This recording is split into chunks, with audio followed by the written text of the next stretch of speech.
Bonjour à toutes et à tous, je m'appelle Delaby Haute et je suis étudiante à la Haute École Condorcet de Charleroi en année diplômante d'un bachelier en comptabilité option gestion.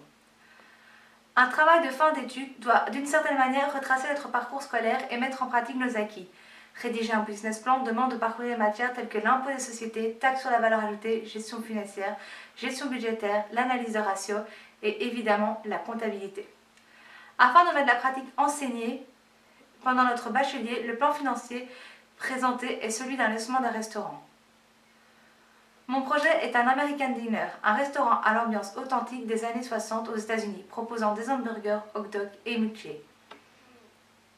Je suis sensible à la qualité de mes produits. J'ai volontairement sélectionné mes produits et proposé des partenariats à des artisans engagés de la région. Au bout de ce travail, j'aurai les réponses pour démontrer si le projet est fiable, rentable et intéressant. Ce business plan se distingue par deux grandes parties. La première est une analyse marketing, alors que la seconde est une analyse chiffrée, le plan financier. Dans la première partie, l'analyse qualitative, je vais présenter la société, l'équipe, le macro-environnement, le micro-environnement et la matrice SWOT.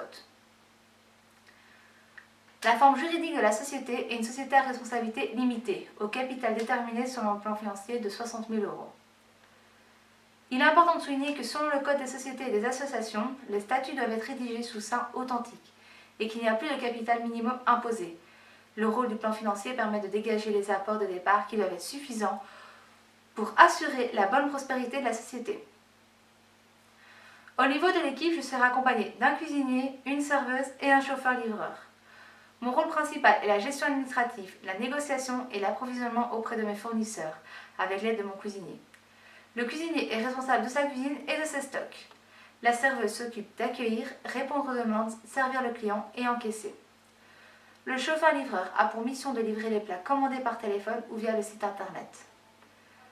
L'analyse macro-environnement met en avant 5 environnements. Premièrement, l'environnement politique. Il n'y a pas de décision ni de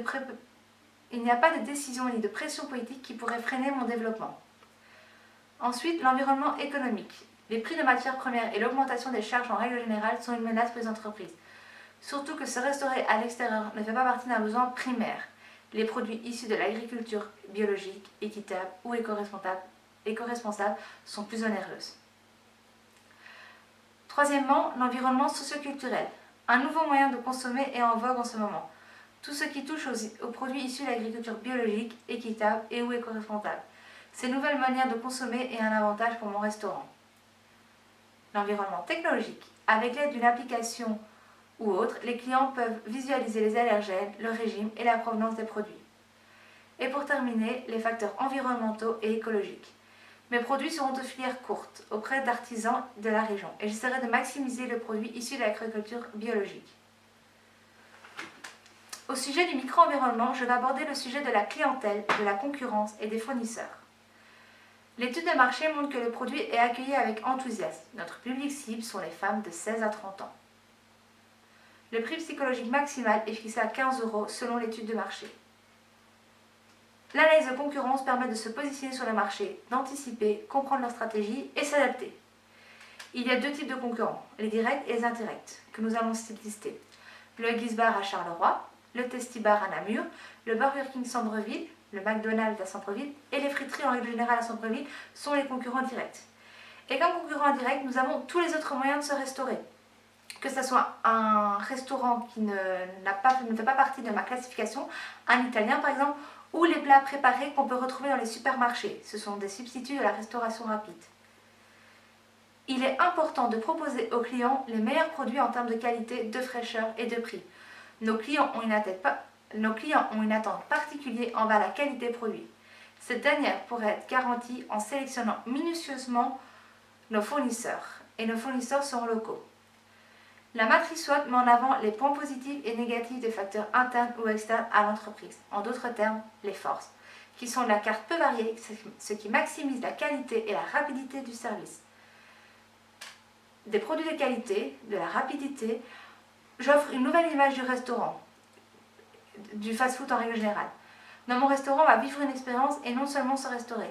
J'aurai des partenariats avec des femmes de la région, des partenariats avec les boulangeries de la région et un service de livraison. Il y a aussi des faiblesses. Je ne saurais pas faire plaisir à toute ma clientèle du fait que ma carte est peu variée. Mon prix est plus élevé que la moyenne.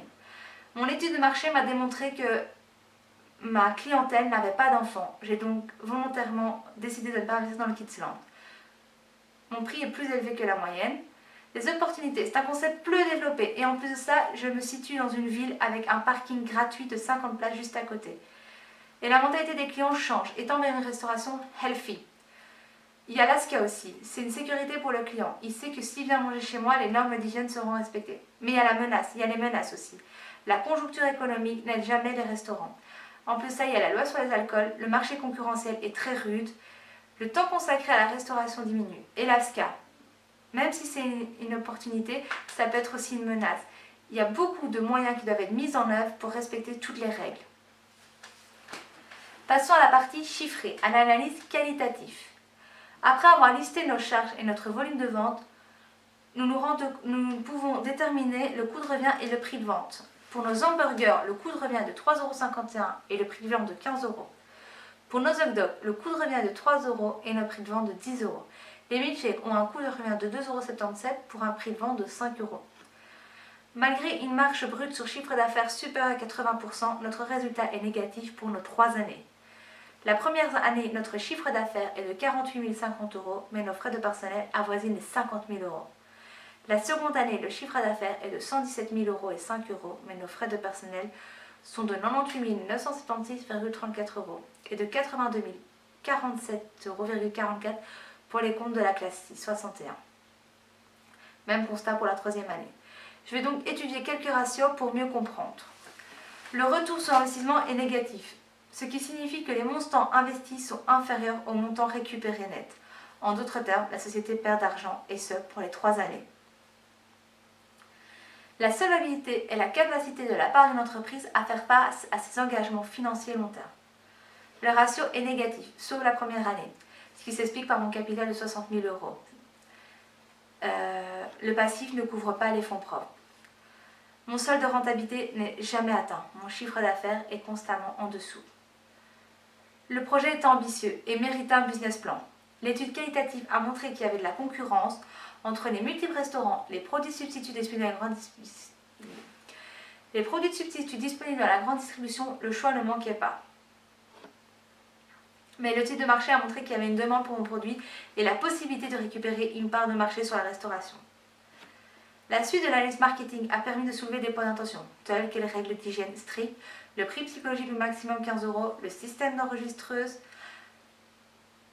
imposé par le SPF. Elle a permis de mettre en avant tous les atouts de mon restaurant, un emplacement idéal, un concept peu développé, une demande de la clientèle, les produits plaisent, il n'y a pas de doute. Il y avait d'autres idées, telles que l'aménagement d'un espace pour les enfants et des hamburgers pour les régimes particuliers, le véganisme par exemple. Mais l'étude de marché a mis en avant que la clientèle ne s'intéressait pas à ça, et de plus que la clientèle intéressée n'avait pas d'enfants et ne suivait pas de régime particulier. Ces idées ont été abandonnées, l'investissement aurait engendré trop d'argent pour avoir aucun retour. Nonobstant les lacunes mises en avant par cette analyse, cette dernière s'est montrée rassurante. Une analyse quantitative a été réalisée avec les limites de l'étude de marché. Cette dernière nous relevait un prix maximum de 15 € et un volume de vente de 450 hamburgers par mois. L'analyse de résultats montre une perte sur les 3 premières années malgré un capital de 60 000 €. Afin de mieux comprendre ce résultat d'exploitation, une analyse des ratios a été utile. Le retour sur investissement est négatif, l'effet de levier est favorable la première année et défavorable les 2 suivantes.